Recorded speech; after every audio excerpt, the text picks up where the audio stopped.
بسم اللہ الرحمن الرحیم۔ شروع اللہ کے نام سے جو بڑا مہربان نہایت رحم والا ہے۔ هل اتاک حدیث الغاشیہ، بھلا تم کو ڈھانپ لینے والی یعنی قیامت کا حال معلوم ہوا ہے؟ وجوہ یومئذ خاشعہ، اس روز بہت سے منہ والے ذلیل ہوں گے، عاملۃ ناصبہ، سخت محنت کرنے والے تھکے ماندے، تصلی نارا حامیہ، دہکتی آگ میں داخل ہوں گے، تسقی من عین آنیہ، ایک کھولتے ہوئے چشمے کا ان کو پانی پلایا جائے گا، لیس لهم طعام الا من ضریع، اور خاردار جھاڑ کے سوا ان کے لیے کوئی کھانا نہیں ہوگا، لا يسمن ولا يغني من جوع، جو نہ فربہی لائے نہ بھوک میں کچھ کام آئے، وجوہ یومئذ ناعمہ، اور بہت سے منہ والے اس روز شادماں ہوں گے، لسعیہا راضیہ، اپنے اعمال کی جزا سے خوش دل، فی جنت عالیہ، بہشت بری میں، لا تسمع فیہا لاغیہ، وہاں کسی طرح کی بکواس نہیں سنیں گے، فیہا عین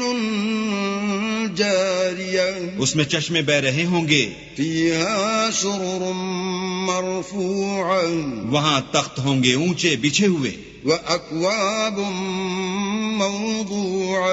اور آب خورے قرینے سے رکھے ہوئے، ونمارق مصفوفہ، اور گاؤ تک یہ قطار کی قطار لگے ہوئے، وزرابی مبثوثہ، اور نفیس مسندیں بچھی ہوئی، افلا ينظرون الى الابل كيف خلقت، یہ لوگ اونٹوں کی طرف نہیں دیکھتے کہ کیسے عجیب پیدا کیے گئے ہیں، وإلى السماء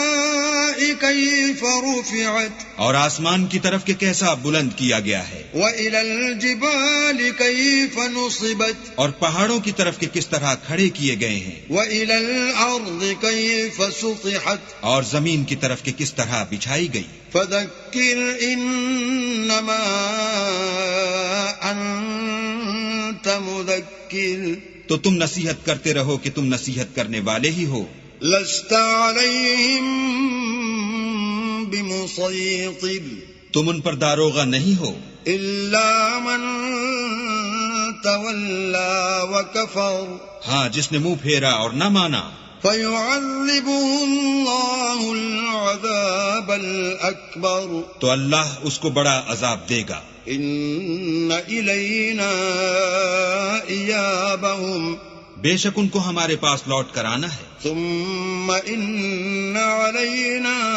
حسابهم، پھر ہم ہی کو ان سے حساب لینا ہے۔